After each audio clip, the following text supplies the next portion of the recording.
വെള്ളത്തിന് കേരളത്തിൽ വളരെ ക്ഷാമം അനുഭവപ്പെട്ടുകൊണ്ടിരിക്കുന്ന സമയമാണ്. വെള്ളത്തിന് ഒരുതരം നിറവ്യത്യാസവും സംഭവിച്ചുകൊണ്ടിരിക്കുന്നുണ്ട്. വെള്ളത്തിന് ഘനം കൂടി വരുന്നു. വെള്ളത്തിൻ്റെ ഈ ഘനത്തിനെ പ്രത്യേകിച്ച് പെട്ടെന്ന് അറിയാൻ സാധിക്കില്ല. പക്ഷേ ഈ പാത്രത്തിലുള്ള വെള്ളം വളരെ ശ്രദ്ധിച്ച് നോക്കുകയാണെങ്കിൽ ഒരു മഴവില്ലിൻ്റെ നിറം ഈ വെള്ളത്തിന് കൈവരിച്ചിട്ടുണ്ട്. അല്ലേ? ഒരു വെള്ളം പാവി നിൽക്കുന്ന ഒരു മഴവില്ലിൻ്റെ ഒരു ഫിലിം മോഡലിൽ ഈ വെള്ളത്തിന് മീതെ.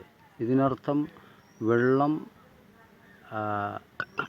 കുടിക്കാൻ ശുദ്ധി കുറവുണ്ട് എന്നുള്ളതാണ്. ഇതിനനുബന്ധിച്ചിട്ട് തന്നെ ധാരാളം രോഗങ്ങളും കേരളത്തിൽ കണ്ടുവരുന്നുണ്ട്.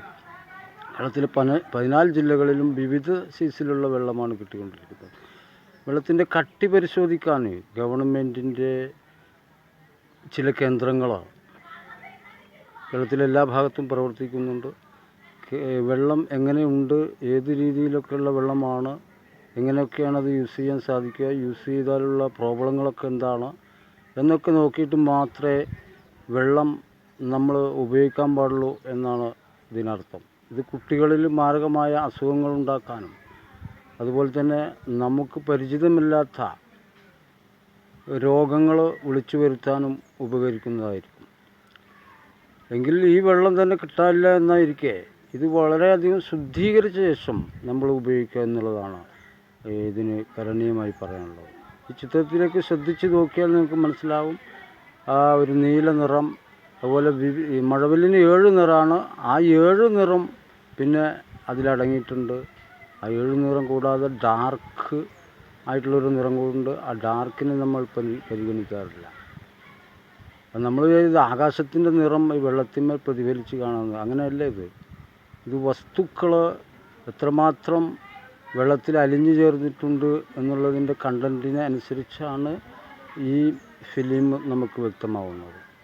അപ്പോൾ ഈ ഒരു ഇൻഫർമേഷൻ നിങ്ങളെല്ലാവരിലേക്കും ഷെയർ ചെയ്യുമെന്ന് വിചാരിക്കുന്നു.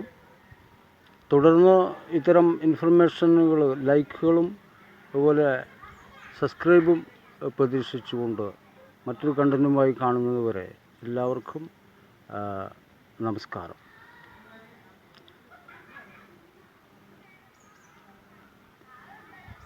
പിന്നെ പ്രത്യേകിച്ച് പറയാനുള്ളത്, പനി കണ്ടാൽ സ്വയം ചികിത്സിക്കാൻ നിൽക്കാതെ എത്രയും എളുപ്പം ആശുപത്രികൾ പ്രവേശിക്കുന്നതാണ് നല്ലത് എന്നതുകൂടി ഇതിൻ്റെ കൂടെ അറിയിക്കുന്നു.